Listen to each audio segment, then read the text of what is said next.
Tonight on The Late Debate, the latest London lockdown, bars, restaurants and shops shut. We'll be asking how quickly they should open again. And a road closure revolution, the traffic measures calming some and infuriating others.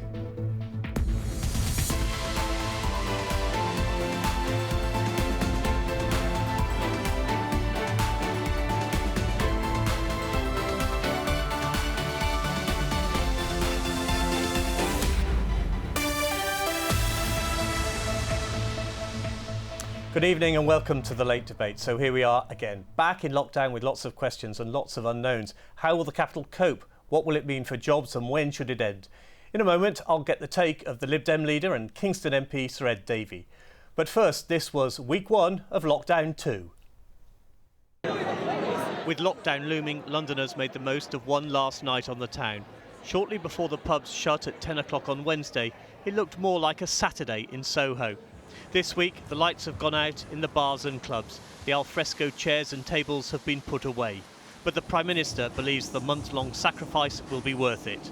Christmas is going to be different this year, perhaps very different. But it's my sincere hope and belief that by taking tough action now, we can allow families across the country to be together. Day 1 of lockdown 2 saw a rush hour which looked like a rush hour. LBC Travel, I'm Joanne. We're very busy this morning on the roads, considering it's the first day of lockdown. Commuters in masks headed for work at London's mainline stations. But the financial square mile told a different story. The central business districts lost their buzz in March when working from home became the norm. And the West End is in limbo. I think the retail, leisure, hospitality sectors have been hit hard by this lockdown, and there is no getting away from that. They aren't going to be able to get in 3 or 4 weeks the kind of volume of trade they would have got this month and next. They're certainly not going to be able to recover from the losses they made earlier in the year when they were locked down. All eyes are now on the scientists and the medics. News of a potential vaccine breakthrough sent shockwaves through stock markets and posed big questions for the NHS. Do we have the transport systems required to move vaccine around? Do we have the needles and syringes to do this programme at speed and pace? The answer to which is, I am very reassured on all of those points, and an absolute army of people have been working on this for months. Outside of the rush hour, lockdown means near empty trains, the direction of travel for the next 3 weeks at least. Joining me now is Sir Ed Davey, the leader of the Liberal Democrats, and equally importantly, the MP for Kingston and Surbiton. Sir Ed, thanks for coming in. First of all, you as the Liberal Democrats wanted a 2-week circuit breaker. Do you think this lockdown should last the full 4 weeks or come out early? Well, you're right. Liberal Democrats think the government should have followed the advice of SAGE, the scientists, the government scientists, who on the 21st September said a 2-week short circuit breaker was the right solution. Now they've had to tell the government that it needed to be 4 weeks. And my view is the government should listen to the scientists. Well, what about this circuit breaker, this lockdown? Should it go to December the 2nd? Well, that's the scientists' recommendation. And I think it's absolutely vital. We've got to get on top of this health crisis. Because if we don't get on top of the health crisis, we won't solve the jobs crisis. So I and all the Democrats are arguing and telling the government, please follow your scientists. We think they know rather better than Dominic Cummings and your own advisors. And when we come out, should it be to Tier 3 or Tier 2 or Tier 1? Again, it's up to the scientists. I don't think it's for politicians. It's the politicians who have to make the decision. Yes, but I'd like to see the advice of the scientists first, and clearly they're going to not be giving that for a few more weeks. So it's not that I'm trying to dodge the question, Simon. I'm being consistent. We have to follow the advice of the scientists. And I think if we do, we're more likely to get on top of this and get back with businesses working again, people going back to work, which is what we all want to see. And one of the reasons Liberal Democrats wanted this earlier, shorter national circuit break is because Christmas is so important for people, for families and for businesses. You know, Christmas is a critical time for so many businesses, particularly in retail, but not just in retail. And if that is closed down because the government took this decision late, that's on the government's head. You obviously trust the scientists. Do you trust the data you're seeing? Well, I'd like to see more of it, and I think some of the data is obviously pointing in different ways, but ultimately the group of scientists have got to look at those data and interpret it for the government, and then the government have got to make those decisions. You're right. I think there's a lot of data coming out there. I do think some of it is suggesting that we will be able to come out on the 2nd of December. I really hope so, because I really worry about the impact on people's lives, families and businesses. You mentioned Dominic Cummings just a moment ago. What do you make of what's going on in Downing Street, the rows, the political rifts over the aids to the Prime Minister? Well, I'm deeply shocked and worried, to be honest. This is a massive crisis for our country, a health crisis, job crisis like we've never seen before, on top of longer-term crises, inequality, climate change, and then we've got the Brexit negotiations. These are huge issues. We need a government that's in control, a government that's unified. And at the heart of government, it looks like Boris Johnson hasn't got his own office, his own number 10 sorted out. And we've seen rows in number 10 before under other prime ministers, so it's not completely unique. But this looks pretty bitter, pretty severe. And we are on the cusp of finalising the most important set of trade negotiations to determine very huge things for the people of London, not just the people of the UK, for years. The biggest trade negotiation for 50 years. And yet we have a number 10 at war with each other. I think it's shocking and worrying, and I think the Prime Minister needs to get a grip. As we said, you're the MP for Kingston. In terms of COVID, you've had it pretty bad in Kingston, haven't you? Yeah, I mean, the first wave, I don't think we were particularly out of kilter with the rest. Then during the second wave, we did have a peak. I'm delighted to say it's coming down a bit now. I was speaking to the Chief Executive of Kingston Hospital just yesterday. We certainly have more COVID cases in our hospital than any other South West London hospital. The good news is, because these wonderful medics and scientists, and we really have to praise the NHS and the scientists, they've got more treatments than they had before. So the good news is there were less people in the critical care unit than was the case under the first wave. So that should give us some hope, along with the amazing news of the possibility of a vaccine. So, I do want to put a smile on people's faces. Even places in Kingston that have had some problems, as in other parts of London, I think people are getting on top of it. You've expressed concern about people being made to go back to work because they might be vulnerable. Does that still worry you? It does. I've got lots of worries. There's the people going back to work when they're still vulnerable. There's people who need to isolate because they're being tested and they're not giving the support to be isolated. And let's remember, Kingston will be part of this, there's going to be a huge increase in the number of tests, sort of mass testing rollout, which is the right thing to do. But that will mean we will pick up more people with COVID, people who weren't exhibiting the symptoms, and we'll need them to isolate. And if those people need to isolate, they need that support. Some people, particularly in London, if they're on 0-hour contracts, if they're on low wages, they're going to have to really have a difficult choice. And the government's got to be there, because it's in everyone's interest that people who test positive do isolate. You've been the Lib Dem leader since August. One of your first big electoral tests is going to be the Mayor of London elections in May. Who's going to be the next Mayor of London? I don't know. There's a long way to go before May. But I tell you what, the Liberal Democrat candidate Louisa Porritt, I think, is going to do so well. Not only did she do brilliantly in London in May 2019, she was elected by the people of London to be a member of the European Parliament when Liberal Democrats topped the poll in London.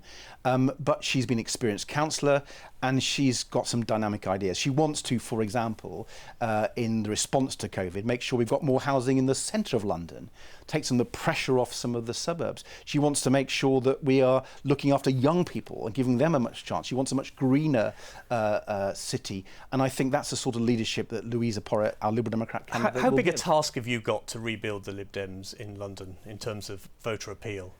It's a big task. It's a big task across the country. When I accepted the job, I told the party, you've got to wake up and smell the coffee. We've had 3 bad election results, but there are some solid foundations to build on. Let's remember, in May 2019, Liberal Democrats topped the poll in London. We've had some really good council election results across the country. So there are some solid foundations to build on. But I'm under no illusions. We've got to make sure people realise that Liberal Democrats are back on their sides. We're taking the issues up that they care about, which is their jobs, particularly at the moment, with the threat of COVID going on, the threat of Brexit and so on, but also looking after their family's health. And one thing I'm making a big issue of is caring. and carers. We have millions of people caring, both paid in care homes, which have had such a struggle under the pandemic, and unpaid carers. And having done a lot of caring in my life, for my mother when she was ill, for my gran, and now for my disabled son, I know the challenges that people face when they've got caring responsibilities, and I want the Liberal Democrats to reach out to those many families who share those too. Ed Davey, good to talk to you as always, and thank you very much for coming in. Now, to the road scheme that's driving some residents around the bend and setting neighbour against neighbour right across London. They're meant to make everyone's lives better, but for Mary McInnes, low traffic neighbourhoods are a menace. Thanks to the roadblocks at the end of her street, she's missed 2 hospital appointments. I've got multiple sclerosis, so I rely heavily on taxis to get me to and from work and to and from the hospital. And I found that they just can't reach me. They can't get to my house to pick me up, or they give up. Low traffic neighbourhoods are part of a government-backed scheme to get people out of their cars. But closing rat runs has led to more congestion on main roads, and feelings are running so high in Ealing, a group of residents has crowdfunded more than £25,000 to mount a challenge in the courts. They believe LTNs are illegal because there wasn't a proper consultation. We tried to, work with the council, and we've written them lots of letters, and we weren't getting anywhere, and they weren't responding to us. So we felt we were left with no alternative but to file to the High Court. Following that, thankfully, the judge has looked at all the evidence presented to date and believes there is a case to be heard. So we've now instructed a legal team. Ealing's council leader says people need to look at the bigger picture. It is about bigger, in some cases, global issues. It is about nudging people to use their cars less in order to tackle climate emergency. It is about the obesity crisis. It is about the air quality crisis. Earlier this month, low traffic neighbourhoods led to protesters taking to the streets in Crystal Palace, and the schemes have been troublesome in other parts of London. This is the fire engine today on the corner of Tintern Street and Sandmere, and you're trying to tell us this is good for us, are you? 2 police vans can't get through either way. The answer, according to one MP, is to let the people decide. The only way forward is actually a referendum. You hear that this is an angry minority. Let's test it. Let's let everyone within the affected area have a vote. Do you want it? And the yes can be with qualifications and modifications, or do you want it gone and the way back to what we had before? Low traffic neighbourhoods are welcomed by many Londoners who want quieter, cleaner, safer roads. But they've also led to a bitter divide among people living in the same street. Joining me now are Janet Davey, the Labour MP for Lewisham East, and for the Conservatives, the Ruislip, Northwood and Pinner MP, David Simmons. Welcome, both of you. Janet, first of all, Lewisham's had a few problems with low traffic neighbourhoods, LTNs, hasn't it? Your Labour Council there has had to scrap its original scheme. What's gone wrong with them? So, thank you, Simon. I suppose, Simon, the thing is and especially what was shown on that video just now, it's all about consulting with local residents, and in Lewisham it hasn't been scrapped, it's been tweaked, it's been modified, and it's been modified and changed because of actually what people have said and how the council has been listening to local residents. But across London the consultation seems to have been a disaster. It wasn't there, was it? Well, consultation is clearly a thing that's been missing from this. A lot of it's been done in a hurry for understandable reasons. Government wanted to act swiftly given what was happening with the lockdown. But I have to say, in my constituency, I have 2 local councils that serve it, Harrow and Hillingdon. Hillingdon has the safest roads of any London borough, and the money that they've had hasn't been spent on low traffic neighbourhoods and blocking roads. It's been spent on things like improving the safety of cycle lanes and pedestrian crossings to give people an incentive to get out of their cars rather than blocking them and causing inconvenience to people who may depend upon having access to four-wheel transport. Do you like the idea of low traffic neighbourhoods? Well, it's something that's very popular with people who live in them quite often, especially if it means that the traffic's going somewhere else. But we also have to recognise the roads are there for everybody. I know in Ealing, one of the big issues next door to us in my part of the world was that they hadn't consulted with the ambulance service, and that led to real concerns about safety. And we've seen the example in your video about what was happening where emergency services couldn't access it. So we need to look at that bigger picture, exactly as the leader of Ealing Council said, but I'm concerned really in some of these examples that bigger picture has not been considered, and it's really causing genuine hardship for people who need access to road transport. Janet, technically these are an experiment for 6 months. Do you like the idea? Are you behind them? I think we need to recognise that low traffic neighbourhoods is going to be the way forward, really, because we are in a climate crisis. We do need clean air, and we do need to clean up our air. It's just that when we're looking at low traffic neighbourhoods, we need to take people with us. We need to have the consultation. The conversations need to happen. Local residents need to know what their council has in mind, and they need to be part of that conversation, part of that decision making. But ultimately, we need to get to the clean air situation. Many residents have contacted me about the LTN in my area, but nobody has said they don't want clean air. Nobody has said that we don't want low carbon emissions. Everybody wants that, but we need systems and strategies that actually work for everybody. So how do you make them work? Well, I think, again, it's the consultation. It's having the conversations. It is speaking to local residents. It's having people around the table that are part of the low traffic neighbourhood area and those people that are outside of that area as well. So then with the LTN, so it doesn't push traffic into other people's areas and then causes other pollution problems in the surrounding areas, but actually something that works for everybody. But going forward, we do need to be looking at this in a more strategic way, but a way that works for our communities, but with our communities. Can I ask both of you, what do you think of Rupert Huck's idea of a referendum? Well, I think it's a good idea, but I would add to what Janet said. I think technology is a big part of the answer to this. I live on a London road that's used as a rat run. The council's consulting on what to do about that. And in my constituency, I've seen examples where cameras have been used that will issue fines to people who shouldn't be there, but residents, emergency vehicles, delivery vehicles who've logged their number plate can use that road completely freely. And that's a way of making sure, without putting a physical blockage that creates a problem for emergency vehicles and deliveries, and especially for residents who may be less mobile, but you can still achieve the same outcome, which is less traffic and less pollution. Do you like the idea of a referendum? I think, just carrying on from what you're saying, David, I think also it's about maybe there's other things that can be done about changing roads into a one-way system roads as well, and maybe having timescales on access to certain roads. I think that probably is the way forward.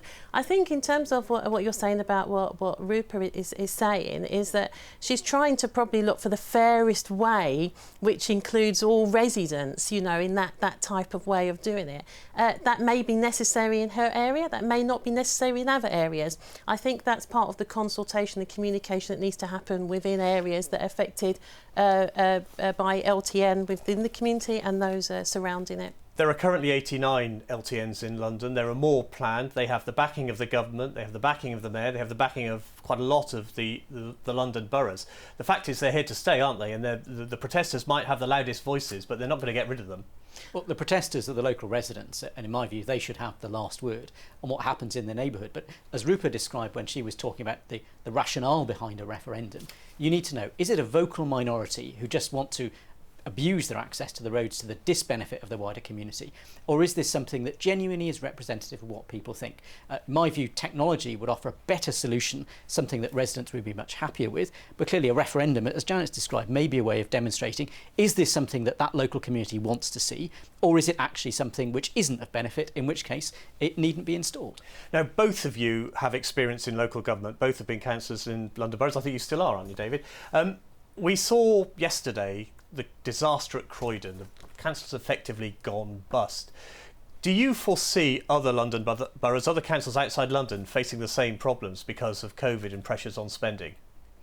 Well, I suppose first of all, you know, for Croydon local authority, they've, like many local authorities since 2010, have experienced austerity and the cuts that have been imposed on them by central government, and these have been sharp cuts that have taken place. But Croydon has messed up spectacularly, hasn't it? It's blown millions of pounds on property deals. It's a lot of money, and it's a big situation that they need to get through. But going back to, there's this huge pressure on lots of local councils to make those severe cuts. In Lewisham, for example, since 2010, it's made £130 million cuts. But when I think about Croydon, I think there was some risks they took, and I'm trying to think property about the speculating, basically. yeah, some risks they took, and I think the coronavirus also has had an impact on what the situation could be very different for them in terms of financially. I don't know all the details. Should councils be properly speculating? Well, councils, unlike the whole of the rest of the government, have to balance their budget every year. And the issue that's facing Croydon is a cash flow problem, that they've speculated on property as a means of trying to get themselves out of a long-term financial hole. And COVID's meant that the returns they would have expected, and that they probably will get in the future as that market returns in due course, simply aren't there. So they've absolutely hit a wall. But the question was, what's the bigger picture? Now, councils around the country, including mine, and I'm sure many others, have invested. They've tried to make sure that the money's there to support those services to local residents. For the most part, that's not causing any major issues. And we're also seeing, of course, places like schools that have more than £1.4 billion in balances that are available to support them through this crisis that's been created by COVID. But if councils are in financial trouble, partly because of COVID, is it inevitable that we are going to see cuts in the London boroughs? I think we just need to, we need to go back a little bit. If we go back to since 2010 and the harshness of the cuts that have been placed on local authorities, and that's for up and down the country. You know, I don't know any local authority that hasn't said that they aren't experiencing difficulties making these cuts that they're making. And then on top of that, we've got the coronavirus situation where the spend has been increasingly more, but yet the government has said that they will foot the bill for where local councils have spent money on the virus, but actually that's not actually true. And if I think of my own area of Lewisham, they spent 60 million on the coronavirus, but they've only received 40 million back from the government. So that is a shortfall. But on top of that, they still have to make over £30 million worth of cuts. Going into the next year. So actually there's huge financial pressures on local governments and local authorities, and we can't ignore the fact that this will have an impact on service deliveries and an impact on poorer communities, because they're the people that are going to suffer because of these cuts that have been inflicted upon local authorities. Well, you heard what Janet said. Do you agree? Well, councils know their communities best. In respect of the government, I think they have to be given credit for the fact that additional money has been put in. There was another £1 billion that was announced at the beginning of October on top of previous announcements. And even the response on the issue of free school meals and children at risk of going hungry. The money's been put into local authorities, which in my view is the right way to do it. Not to simply extend free school meals, but provide councils with the resources to use with those families to make sure that people get those issues addressed. Now, there is a bigger picture debate, and we're about to have a spending review, a one-year spending review, which is going to be the opportunity. Can I just ask you just very quickly, one word, are cuts inevitable? No. You seem to think so. I think that spending needs to take place in the right areas, and priorities need to be given to communities that need that financial support, and I don't think that's happening. Janet, David, thank you very much for coming in. Thank you to all my guests tonight, to Ed, Janet and David. I'll be back next month, hopefully when we're out of the national lockdown. Until then, thank you for watching and good night.